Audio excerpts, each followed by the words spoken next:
This week we have a listener question about getting enough calcium on a plant-based diet without supplements. Let's talk about that.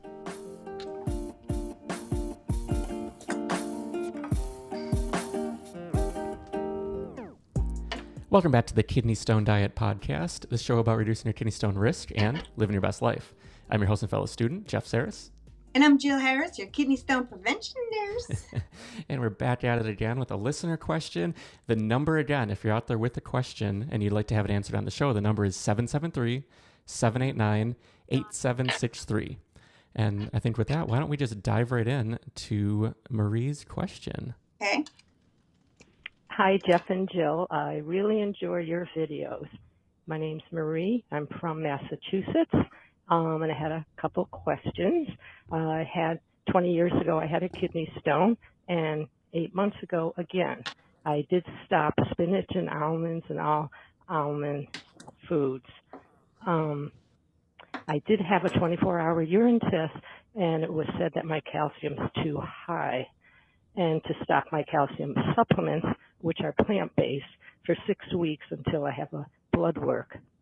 I have a very good diet, plant-based, and occasionally have goat cheese and plain Greek yogurt. I never add salt or sugar to any of my meals and pretty much make my meals from scratch. So I've been keeping track of my calcium, but can't seem to reach that 1,200 milligrams. I guess my question is, will this affect my bones and also create more stones since I'm not taking the supplements? Thanks for all you do. I really appreciate your work, and I love both of you. Take care. Thank you. Bye. Well, we love you, Marie. And also, I'm going to tell you something. I have two favorite, maybe because I'm so very Italian, two of my favorite names are Angela and Marie. And somehow, with my Italian mother, I was named Jill. You go tell me how that makes sense. Anyway. So Marie, here's what I heard Marie say. She's plant-based. She's taking calcium supplements. We have a video on this, actually. Mm-hmm. But this is particular for, it's called Calcium, How to Get Calcium on a Plant-Based Diet. We have one just like this. Yeah. But it's so frequent that I'm like, let's roll with it again. This is, what do? I need to stop supplements. My doctor told me I have high urine calcium. Now, Marie knows this.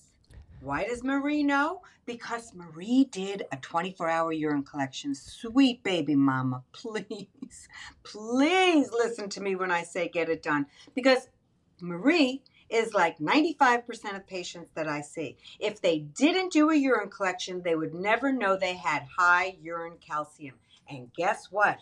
Jill, my doctor says I'm a stone maker. Tammy, have you done a urine collection? No, Jill, he ain't ordered one for me. Well, are you a stone maker because you're leaking calcium from your bones and now you have bone disease and you keep making stones because you have this excess calcium in your urine and now you're not peeing a lot and that calcium's looking for phosphate, oxalate, all these crystals are joining together forming stones? Well, no reason to ever be a stone former once you get a urine collection done and get on a treatment plan. So Marie's doctor is good enough that says two great things to Marie. Hey, Marie, let's do a urine collection, see what's up.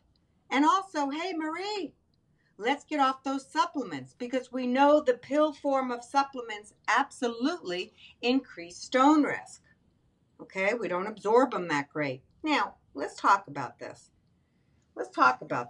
Number one, there are some people that have to take pill form supplements of calcium. They have to, very rarely, but they have to. How can we make it so they can absorb it better, those pills? Eat them with food. A lot of people just suck down supplements and don't even know how to take them right. It's not their fault. They're not told. There's no directions on the label. Like vitamin D, you should be taking it. It's a fat-soluble vitamin. You should be taking it with, maybe you're going to have some avocado, a healthy fat. So you absorb the vitamin D. Anyhow, I digress. So, if you have to, listen to me by have to. I am not recommending it, but talk to your doctor about this. Some of you may have malabsorption issues, bariatric surgeries, Crohn, colitis, whatever. You may have to take pill form. It is so rare. I've seen maybe 5 patients in 25 years that needed to take supplements. That's how rare. For the rest of you, Get your calcium through food. Jill, I only eat plants. Then you're going to have to use the milks if you can. That's what most vegan and vegetarian people do. Plant-based people will have coconut milk. This is the non-dairy coconut milk in the refrigerator, not the full fat one sitting on a shelf. Flaxseed milk, pea milk, not almond milk, no. Cashew milk, no. Some people do macadamia milk. I'm looking at you, Pam. So there's other milks. Go to kidneystonediet.com. What milks can I have as a vegan and vegetarian? The blog has everything there. Okay, you could also Google here. But anyway, those are the milks you can have. For more on that, go to my blog.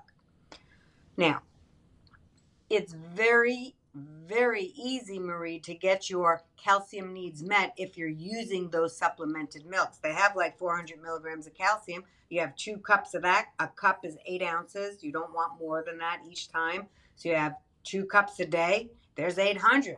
Then you're eating a little bit of that, a little boob. She's not vegan because she said she uses goat cheese. Maybe you want to use Swiss cheese, very low sodium, about 180 milligrams of calcium.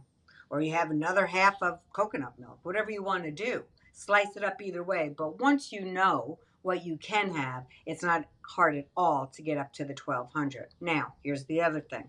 Your doctor said, let's check your blood in 6 weeks. I'm not quite sure why he said 6 weeks, but I will tell you, whatever, do what your doctor says. I don't override a doctor's order, but I will tell you, please make sure you get a follow-up urine collection to see if your calcium goes down after being off of those supplements. Also, if everything's cool, if you have high urine calcium, the doctor might want to check your parathyroid hormone, not thyroid, parathyroid. Your thyroid's here, and then these 4 glands around the thyroid, so it looks like a butterfly. Your thyroid, and then these glands around your thyroid are called your parathyroid. Para meaning 4, 2 here, 2 there. And parathyroid hormone regulates calcium. Some of you are running around with your PTH, parathyroid hormone, messed up. So the doctor may want to check that as well. Also, a lot of you are running around with your vitamin D, as in David, too low. If it's too low or too high, because you're taking a crap load of vitamin D supplements and you don't need them. So vitamin D helps us absorb calcium. If you have your vitamin D is too high, it can mess up your calcium. Maybe you're absorbing too much of it. And that excess, the kidneys are like, I don't need all this calcium. Dumps it back into the urine. The body's like, I don't need all this calcium. Dumps it into the urine. And we pee out the extra, right? So it shows on your urine collection. It's complicated for a little YouTube video. But there are avenues to search for. Her question was simply, there's avenues to look. Why is this patient's urine calcium high? You got to rule all that stuff out. And I know she said I'm on a low salt, no sugar, so I would be interested in seeing that urine collection. Is her salt really as low as she says it is? Because lots of times the reference ranges on the urine collection results are much too generous. A lot of results I see said the reference range says you could have 5,000 milligrams of salt. No way in hell. That's too much. So I'm just saying. She says she cooks everything and she's on low salt, low added sugar. So I'm going to go with what she says. But a lot of times people say, Jill, I eat like a nun. I don't know what to tell you. I look at the urine collection. I'm like, well, Sal, not so much. Oh, Jill. I bust a lot of bubbles, man. So anyway, it's so easy. On my blog, guess what?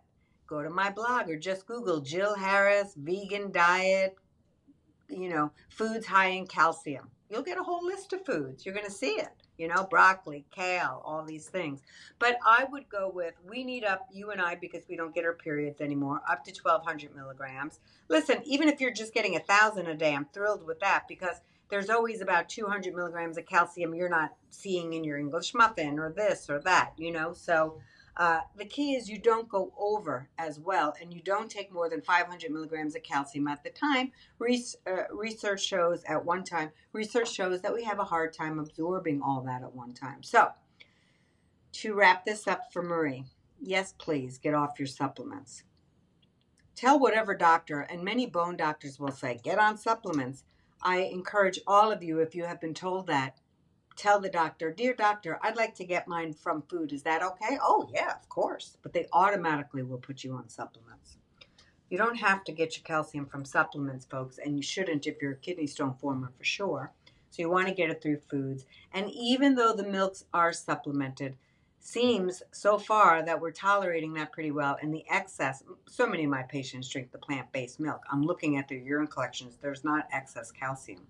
So it seems like you shake those milks up big time. I shake up everything because everything settles. But if you're eating a plant-based milk, don't just, take it out of the fridge and start sucking it down. You got to shake it up because everything settles. I even shake up my regular lactose-free milk. I just do. So shake that up well, and that's how you can get some calcium. But please look at my blog. There's a lot of natural sources you can get it from that. You'd be surprised how much calcium is in some foods. So check that out too. Yeah, for sure. And then the fortified, again, like not the can of coconut milk. That's the important thing Yes. because coconut isn't filled with calcium naturally. No. So that is very important to note. But yeah, I think that's... Yeah, one of my favorite brands for that is Silk coconut milk. And so check that. It's with your lactose milks, your almond milk, your cashew milk. Do not have those two. Macadamia milk, flax milk, all your alternative milks, non-dairy milks, tend to be in the same refrigerated section with the overall milk section. Yeah. Yeah, so thank you again, Marie. And for the nice comment, too, at the end. Yeah. Like, we really appreciate everyone, and it's so nice when we get to hear from people. And again, we have the phone number, 773-789-8763 if you have a question. But with that, YouTube thinks you would like one of these videos, and we'll see you next week. Thanks, guys. Please subscribe to the channel. It helps YouTube show our videos sooner instead of, quackery. Okay, so thanks, guys. Have a great week. Thanks, Marie. Love your name.